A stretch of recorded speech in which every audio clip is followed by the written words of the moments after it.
ফিরে আসছি পরবর্তী অংশে। তো এখানে এখন আমরা এমপ্লয়ি ক্রিয়েট করব।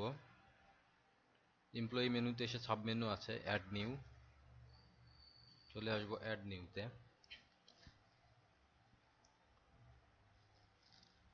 অ্যাড নিউতে এসে এমপ্লয়ির ডিটেলস আমরা এখানে পূরণ করব এবং এমপ্লয়ির একটা ইমেল ইউজ করব এবং এমপ্লয়ির জন্য একটা পাসওয়ার্ড দিয়ে দেব আমরা সুপার অ্যাডমিন হিসেবে। তো পাসওয়ার্ড দেওয়ার ক্ষেত্রে এখানে দুইটা অপশন আছে। একটা হচ্ছে আমি ইচ্ছা করলে পাসওয়ার্ড ব্লাঙ্ক ছেড়ে দিতে পারি, মানে পাসওয়ার্ড আমি না দিয়েই ফর্ম সাবমিট করতে পারি। সেক্ষেত্রে একটা অটো জেনারেটেড পাসওয়ার্ড উক্ত ইমেইলে চলে যাবে। আর যদি আমি পাসওয়ার্ড দিয়ে দিই, সেটা তো আমি দিয়ে দিলাম, সেটাও উক্ত ইমেইলে চলে যাবে। এই ক্ষেত্রে আমি কিছু ডামি ইমেইল এবং ডাটা ইউজ করব, তবে ইমেইলটা আমি আমার কাছে অ্যাক্সেস আছে এরকম দুইটা ইমেল ইউজ করব যাতে প্রোগ্রেস দেখাইতে পারি আর কি। আমরা প্রথমে একটা এমপ্লয়ি ক্রিয়েট করব।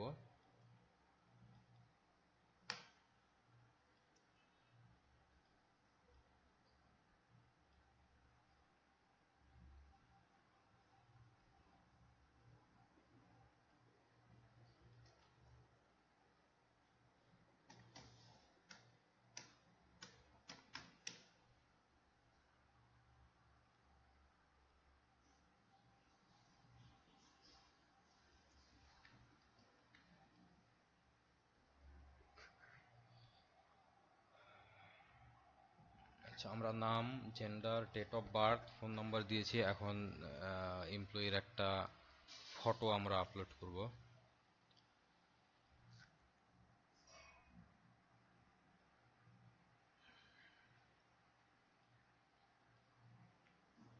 এরপরে আমরা ইমেইল দেব।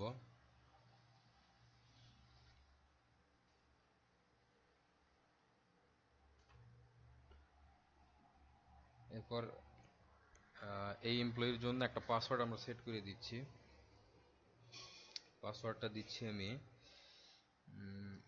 নিউ এমপ্লয়ি 01, নিউ এমপ্লয়ি 01 এই নামে একটা পাসওয়ার্ড ক্রিয়েট করে আমি ফর্মটা সাবমিট করে দিলাম।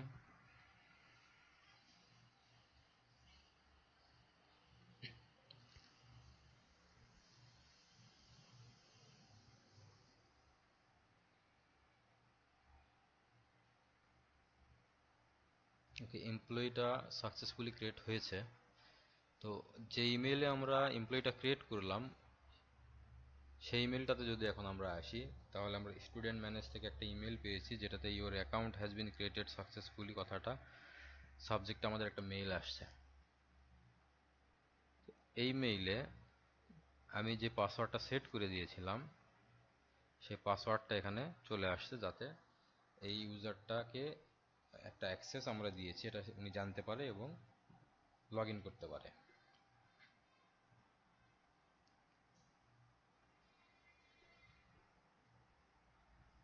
আচ্ছা, এখন আমি আরও একটা এমপ্লয়ি ক্রিয়েট করব যেটাতে আমি কোনো পাসওয়ার্ড দেব না। তো এই ক্ষেত্রে আমি অন্য আরেকটা নিচ্ছি, নাম দিলাম,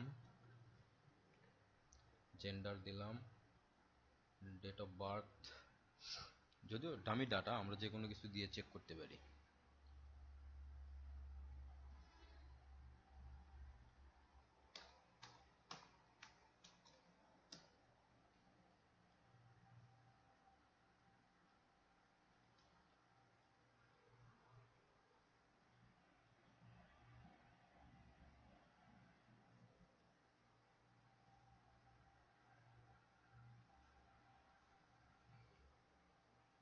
ইমেল দিলাম। এবার পাসওয়ার্ড ছাড়া আমরা কোনো পাসওয়ার্ড ইনপুট না করেই ফর্মটা সাবমিট করে দিলাম।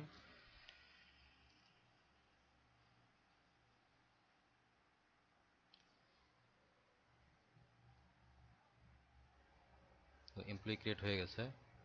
আমরা যদি এমপ্লয়ি লিস্টে আসি, দুইটা এমপ্লয়ি আমাদের ক্রিয়েট হয়ে গেছে। এখন আমরা ইমেলটা আরেকবার চেক করে আসি। এবার এই ইউজারের ইমেইল আমরা দেখব। যেহেতু আমরা